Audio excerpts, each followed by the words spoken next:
আসসালামু আলাইকুম এভরিওয়ান। আজকে তৈরি করে দেখাবো সরষে ভাপা ইলিশ। সরষে ভাপা ইলিশ তৈরি করার জন্য আমি এখানে সাদা সরিষা আর কালো সরিষা নিয়েছি। এবার এটাকে পানিতে ভিজিয়ে ধুয়ে পরিষ্কার করে নিব।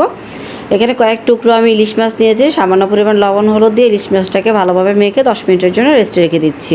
আগে থেকে ভিজিয়ে রাখা সরিষাটাকে ধুয়ে পরিষ্কার করে নিয়েছি। আর মধ্যে দিয়ে দিয়েছি 2টা কাঁচামরিচ আর 5-6টি রসুনের কোয়া। খুব ভালোভাবে শিলপাটায় বেটে নিয়েছি। সামান্য পরিমাণে লবণ, টক দিয়ে সরিষার তেলটা দিয়ে খুব ভালোভাবে একসাথে মেখে নিব। মিশিয়ে নেওয়া হয়ে গেলে এবার বাটিতে সরিষার মিশ্রণটা দিয়ে ইলিশ মাছগুলোকে খুব ভালোভাবে বিছিয়ে দিব। এবার উপরে বাকি সরিষা বাটাটা দিয়ে দিব। খুব ভালোভাবে সরিষা বাটা দিয়ে ইলিশ মাছটাকে কোট করে নিতে হবে। উপরে কয়েকটা কাঁচামরিচ আর সামান্য পরিমাণে সরিষার তেল দিয়ে ঢাকনা দিয়ে ঢেকে পানির ভাপে 20 থেকে 25 মিনিটের জন্য ভাপিয়ে নিয়েছি। এবার চুলা থেকে নামিয়ে গরম ভাতের সাথে পরিবেশন করে নিলে কিন্তু তৈরি হয়ে গেল মজাদার ইলিশ ভাপার রেসিপি। বড় রেসিপি চ্যানেলে দেওয়া আছে, চাইলে দেখে নিতে পারেন। আজকে তাহলে বিদায়।